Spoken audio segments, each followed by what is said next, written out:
Hello viewers, I am back with a new lesson and today's topic is the theory of class and class struggle. The theory of class and class struggle is one of the central concepts in Marxian philosophy. Marx asserted that the history of all hitherto existing society is the history of class struggle.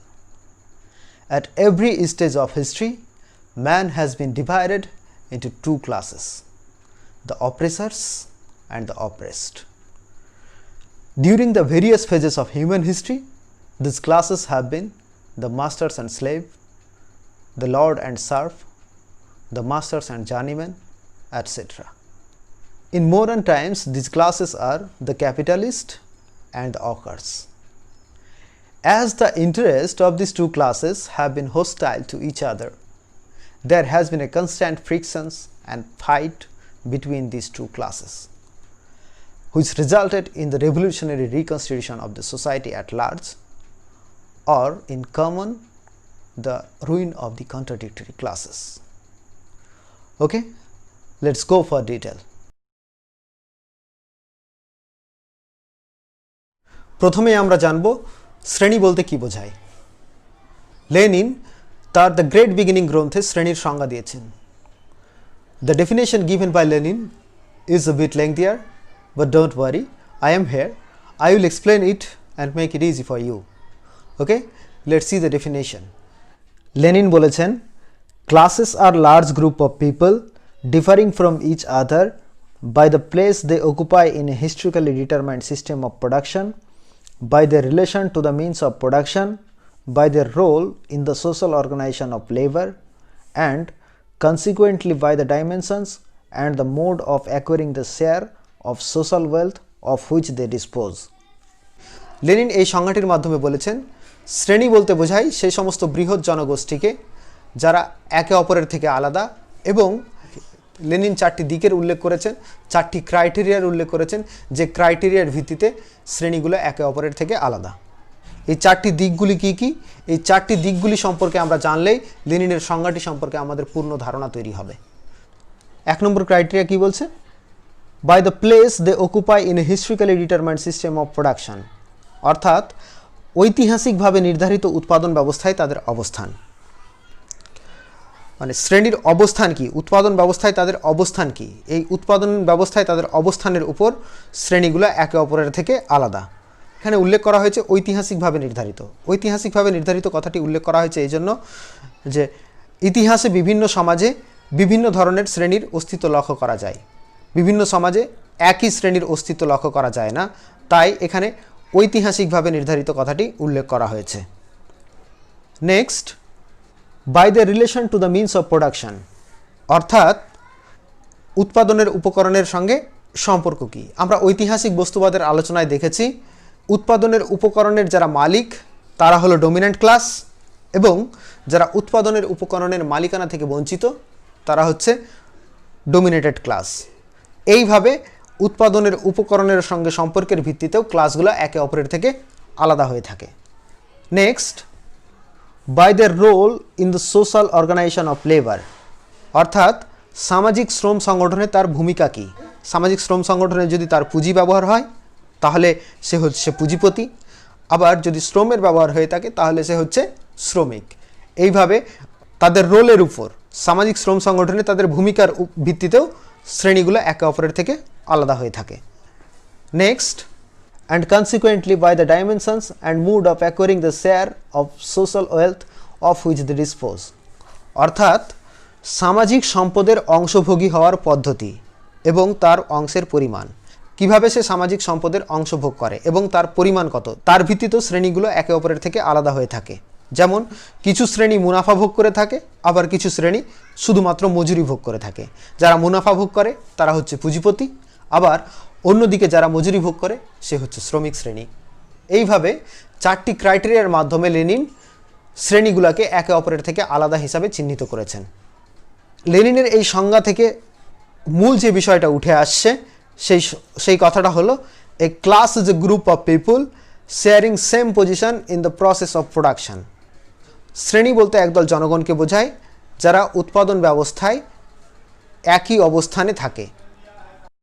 এখন আমরা দেখে নেব শ্রেণীর উৎপত্তি সম্পর্কে মার্ক্সবাদীরা কি বলেছেন। শ্রেণীর উৎপত্তির কথা বলতে গিয়ে মার্ক্সবাদীরা বলেছেন, ইতিহাসে সব সমাজেই শ্রেণীর অস্তিত্ব ছিল এমনটা নয়। আদিম সাম্যবাদী সমাজে কোনো রকম শ্রেণী ছিল না, শ্রেণীর অস্তিত্ব ছিল না। উৎপাদন ব্যবস্থার বিকাশের ফলে সমাজে শ্রেণীর উদ্ভব ঘটেছে। আদিম সাম্যবাদী সমাজে মানুষ শুধুমাত্র নিজেদের প্রয়োজনের জন্য, নিজের জীবিকা নির্বাহের জন্য উৎপাদন করত। সেখানে উদ্বৃত্ত বা অতিরিক্ত উৎপাদনের প্রশ্ন ছিল না। কিন্তু কালক্রমে যখন শ্রমের উৎপাদনশীলতা বৃদ্ধি পেল, মানুষ যখন হাতিয়ার আবিষ্কার করে ফেলল, তখন অতিরিক্ত উৎপাদন সম্ভব হলো এবং মানুষ ভবিষ্যতের জন্য সঞ্চয় করা শুরু করলো। এর ফলে ব্যক্তিগত মালিকানার সূচনা হলো। মার্ক্স বলেছেন, সমাজে ব্যক্তিগত মালিকানার সূচনার সঙ্গে সঙ্গেই সমাজ দুটি শ্রেণীতে বিভক্ত হয়ে পড়ল এবং সমাজে শ্রেণীর আবির্ভাব হলো। তবে মার্ক্স আরও উল্লেখ করেছেন যে সমাজের শ্রেণীর অস্তিত্ব কোনো শাশ্বত বিষয় নয়। ব্যক্তিগত সম্পত্তির বিলোপের সঙ্গে সঙ্গেই সমাজে শ্রেণীরও অবসান ঘটবে। এখন আমরা আলোচনা করব ক্লাস পোলারাইজেশন বা শ্রেণীর মেরুকরণ সম্পর্কে। মার্ক্সবাদে মূলত দুটি মুখ্য শ্রেণীর কথা উল্লেখ করা হয়, এক ডমিন্যান্ট ক্লাস, দুই ডমিনেটেড ক্লাস, শাসক শ্রেণী ও শাসিত শ্রেণী। এই দুটি মুখ্য শ্রেণী ছাড়াও মার্ক্স সমাজে আরও কতকগুলি গৌণ শ্রেণীর উল্লেখ করেছেন, যেমন ক্ষুদ্র ব্যবসায়ী, মধ্যবিত্ত মানুষ, কৃষক, আমলা ইত্যাদি। মার্ক্স দেখিয়েছেন কালক্রমে এই গৌণ শ্রেণীগুলির অবলুপ্তি ঘটবে এবং সমাজ দুটি পরস্পর বিরোধী শ্রেণীতে বিভক্ত হয়ে পড়বে। সমাজে মুখ্য দুটি শ্রেণীর উদ্ভব ঘটবে এবং অন্যান্য মধ্যবর্তী যে গৌণ শ্রেণীগুলো সমাজে রয়েছে সেই শ্রেণীর অবসান ঘটবে। আমরা যদি বর্তমান ভারতের প্রেক্ষাপট বিশ্লেষণ করি তাহলে দেখতে পাব শহর অঞ্চলে নতুন নতুন শপিং মলের আগমনের ফলে সেখানকার ক্ষুদ্র ব্যবসায়ীরা ভীষণভাবে ক্ষতিগ্রস্ত হচ্ছে। তাছাড়া বিভিন্ন ই কমার্স সাইট যেমন অ্যামাজন, ফ্লিপকার্ট ইত্যাদির প্রসারের ফলেও সমস্ত ছোট ব্যবসায়ীরা ক্ষতিগ্রস্ত হচ্ছে, কারণ এরা যে ধরনের পরিষেবা দিতে সক্ষম তা কিন্তু ছোটোখাটো ব্যবসায়ীদের দ্বারা সম্ভব নয়। ফলে ছোট ব্যবসায়ীরা কেবল নামে মাত্র ব্যবসায়ী হয়ে থাকছে। এর ফলে গরিব আরও গরিবে এবং ধনী ক্রমশ আরও ধনীতে পরিণত হচ্ছে। মার্ক্স বলেছেন, এইভাবেই সমাজের গৌণ শ্রেণীগুলি ক্রমশ অবলুপ্ত হবে এবং সমাজ দুটি মুখ্য শ্রেণীতে বিভক্ত হয়ে পড়বে। সমাজে ক্ষুদ্র ব্যবসায়ী, কৃষক এদের সঙ্গে শ্রমিকদের আয়ের কোনো রকম পার্থক্য থাকবে না। এদের কাজকর্ম ন্যূনতম আয়ের মধ্যে সীমাবদ্ধ থেকে যাবে। অন্যদিকে বড় পুঁজির মালিকেরা সমস্ত মুনাফা অর্জন করবে। এই পদ্ধতিতেই সমাজ মূলত দুটি মুখ্য শ্রেণীতে বিভক্ত হয়ে পড়বে। একেই বলা হয় ক্লাস পোলারাইজেশন বা শ্রেণীর মেরুকরণ। সমাজে শুধুমাত্র দুটি মুখ্য শ্রেণীর অস্তিত্ব থাকবে এবং মধ্যবর্তী যে সমস্ত শ্রেণীর অস্তিত্ব ছিল সেই শ্রেণীগুলো কালক্রমে বিলুপ্ত হয়ে পড়বে। এখন আমরা আলোচনা করব ক্লাস ইন ইটসেলফ এবং ক্লাস ফর ইটসেলফ সম্পর্কে। ক্লাস ইন ইটসেলফ এবং ক্লাস ফর ইটসেলফ এই দুটি ধারণার মধ্যে পার্থক্যের মূল বিষয় হল শ্রমিক শ্রেণীর মধ্যে চেতনা, consciousness among the working classes. আমরা ঐতিহাসিক বস্তুবাদের আলোচনায় দেখেছি সমাজে যে উপরিকাঠামোর নির্মাণ করা হয় সেটি কেবলমাত্র শ্রমিক শ্রেণীর মধ্যে ভুল ধারণা দেওয়ার জন্য, ফলস কনসাসনেস তৈরি করার জন্য। সমাজে যে শ্রেণী শোষণ এবং শ্রেণী বৈষম্য বর্তমান রয়েছে সে সম্পর্কে শ্রমিক শ্রেণীকে অজ্ঞাত রাখার জন্য, সমাজের শ্রেণী শোষণ এবং শ্রেণী বৈষম্যকে বৈধতা দেওয়ার জন্য। শ্রমিক শ্রেণী যতদিন পর্যন্ত নিজেদের অধিকার সম্পর্কে সচেতন হতে পারবে না, শ্রমিক শ্রেণী যতদিন পর্যন্ত এটা উপলব্ধি করতে পারবে না যে তাদেরকে সমাজে শোষণ করা হচ্ছে, ততদিন পর্যন্ত শ্রমিক শ্রেণী শ্রেণীর মধ্যে শ্রেণী বা ক্লাস ইন ইটসেলফ হয়েই থাকবে। মার্ক্স বলেছেন, শ্রমিক শ্রেণী যখন নিজেদের অধিকার সম্পর্কে সচেতন হতে পারবে, যখন সেটা বুঝতে পারবে যে সমাজে যে শ্রেণী শোষণ এবং শ্রেণী বৈষম্য বর্তমান রয়েছে সেটা শুধুমাত্র তাদেরকে শোষণ এবং বঞ্চনা করার জন্যই, তখন শ্রমিক শ্রেণী নিজেদের অবস্থান সম্পর্কে সচেতন হতে পারবে যে এই ব্যবস্থায় আমরা ক্ষতিগ্রস্ত হচ্ছি। তখন শ্রমিক শ্রেণীর মধ্যে শ্রেণীর জন্য শ্রেণী বা ক্লাস ফর ইটসেলফের ধারণা গড়ে উঠবে। শ্রমিক শ্রেণীর মধ্যে কনসাসনেস তৈরি হবে। যখন তারা বুঝতে পারবে যে তারা যে পরিমাণ শ্রম দিচ্ছে তার সমপরিমাণ মজুরি পাচ্ছে না, তখন শ্রমিক শ্রেণীর মধ্যে যে সচেতনতা তৈরি হবে, শ্রমিক শ্রেণীর মধ্যে যে কনসাসনেস তৈরি হবে, সেই কনসাসনেসকেই বলা হয়েছে ক্লাস ফর ইটসেলফ বা শ্রেণীর জন্য শ্রেণী। মার্কস আবার শ্রমিক শ্রেণীর কনসাসনেসকে দুই ভাগে ভাগ করেছেন, ফলস এবং ট্রু কনসাসনেস। ফলস কনসাসনেস বলতে মার্কস বুঝিয়েছেন যখন শ্রমিক শ্রেণীর মধ্যে সচেতনতা আসবে, কিন্তু সেই সচেতনতার মাধ্যমে বৈপ্লবিক পরিবর্তন বা রেভলিউশনারি চেঞ্জেস আসবে না, শুধুমাত্র ন্যূনতম পরিবর্তনের মাধ্যমে শ্রমিক শ্রেণী সন্তুষ্ট হয়ে পড়বে। যেমন শ্রমিক শ্রেণী নিজেদের অবস্থা সম্পর্কে সচেতন হয়েছে যে তার ওয়ার্কিং কন্ডিশন ভালো নয়, তাকে ন্যায্য পারিশ্রমিক দেওয়া হয় না, তাকে অতিরিক্ত সময় পর্যন্ত খাটানো হয়। এই সমস্ত অবস্থার ন্যূনতম পরিবর্তন সাধন হলেই শ্রমিক শ্রেণী সন্তুষ্ট হয়ে পড়বে। তার ওয়ার্কিং কন্ডিশন উন্নত হলেই, তার কাজের সময় নির্দিষ্ট করা হলেই এবং তাকে ন্যায্য পারিশ্রমিক দেওয়া হলেই শ্রমিক শ্রেণী সন্তুষ্ট হয়ে পড়বে। এক্ষেত্রে শ্রমিক শ্রেণী রেভলিউশনারি চেঞ্জেস বা বৈপ্লবিক পরিবর্তনের জন্য তৈরি হয়নি, শুধুমাত্র নিজের ওয়ার্কিং কন্ডিশনের পরিবর্তনের মধ্যেই শ্রমিক শ্রেণীর সচেতনতা সীমাবদ্ধ হয়ে থেকে গেছে। একেই মার্কস ফলস কনসাসনেস বা ভুল সচেতনতা বলে চিহ্নিত করেছেন। অন্যদিকে ট্রু কনসাসনেস বলতে মার্কস বুঝিয়েছেন শ্রমিক শ্রেণীর মধ্যে যখন সচেতনতা তৈরি হবে বৈপ্লবিক পরিবর্তনের জন্য, সমাজের আমূল পরিবর্তনের জন্য, সমাজে যে বিদ্যমান অবস্থা রয়েছে সেই বিদ্যমান অবস্থাকে পরিবর্তনের জন্য যখন শ্রমিক শ্রেণী তৈরি হবে, শ্রেণী সংগ্রামের জন্য শ্রমিক শ্রেণী যখন তৈরি হবে, শ্রমিক শ্রেণী যখন বুঝতে পারবে যে সমাজে যে বিদ্যমান অবস্থা রয়েছে, বিদ্যমান শোষণ এবং বৈষম্য বর্তমান রয়েছে, সেই বিদ্যমান বৈষম্যের আমূল পরিবর্তন দরকার, এই সমাজেরই পতন দরকার, নতুন এক সমাজের দরকার, তখন শ্রমিক শ্রেণীর মধ্যে যে সচেতনতা, সেই সচেতনতাকে মার্কস ট্রু কনসাসনেস বা সঠিক সচেতনতা বলে চিহ্নিত করেছেন। এই সঠিক সচেতনতা শ্রমিক শ্রেণীর মধ্যে আসলে তখনই সমাজের মধ্যে বৈপ্লবিক পরিবর্তন সংঘটিত হবে বা সমাজের মধ্যে শ্রেণী সংগ্রাম সংঘটিত হবে।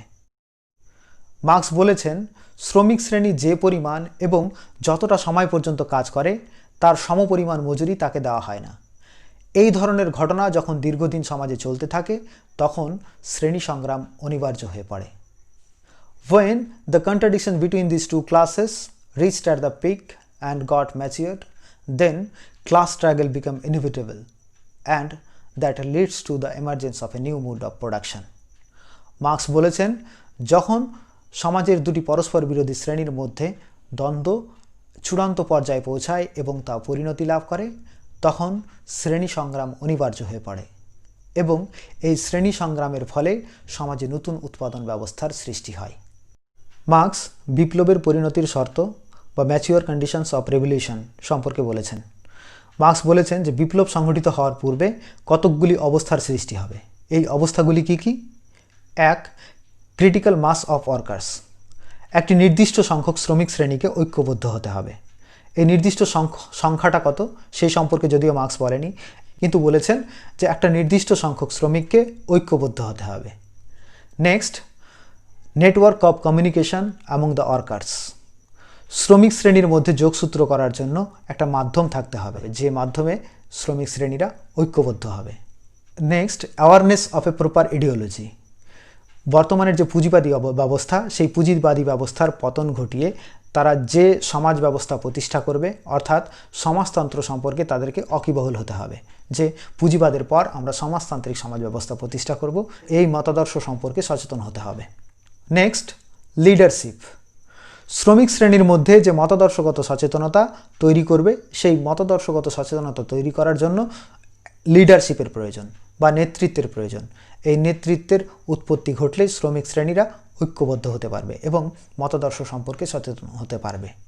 Next, identification of common enemy, Marx বলেছেন যে শ্রমিক শ্রেণী কার বিরুদ্ধে সংগ্রাম করবে সেই এনিমিকে বা সেই শত্রুকে চিহ্নিত করতে হবে। মার্কস বলেছেন এই 5টি শর্ত পূরণ হলেই সমাজে বিপ্লব সংঘটিত হবে। মার্কস আরও বলেছেন বিপ্লবের পরিণতির পূর্বে সমাজে কিছু সাধারণ অবস্থার সৃষ্টি হয়, যেমন রাষ্ট্রযন্ত্র পুঁজিপতিদের দ্বারা পরিচালিত হয়, শ্রমিক শ্রেণীর অবস্থা চরম পর্যায়ে পৌঁছে যায়, শ্রমিক শ্রেণীর উপর শোষণ পীড়ন অত্যাচার চরম আকার ধারণ করে, সমাজে মুদ্রাস্ফীতি দেখা দেয়, সমাজে অবাধ বাণিজ্য নীতি, একচেটিয়া বাণিজ্য নীতি ইত্যাদির আবির্ভাব হয়। এর ফলে শ্রমিক শ্রেণী চরম হারে ক্ষতিগ্রস্ত হয় এবং শ্রমিক শ্রেণীর উপর শোষণ অত্যাচার চরম আকার ধারণ করে। শ্রমিক শ্রেণীর অবস্থা শোচনীয় হয়ে পড়ে। তখনই শ্রমিক শ্রেণী ঐক্যবদ্ধ হয়ে পুঁজিবাদের বিরুদ্ধে সংগ্রামে সামিল হয়। Okay, that's it for today. We will meet in the next video. Thank you.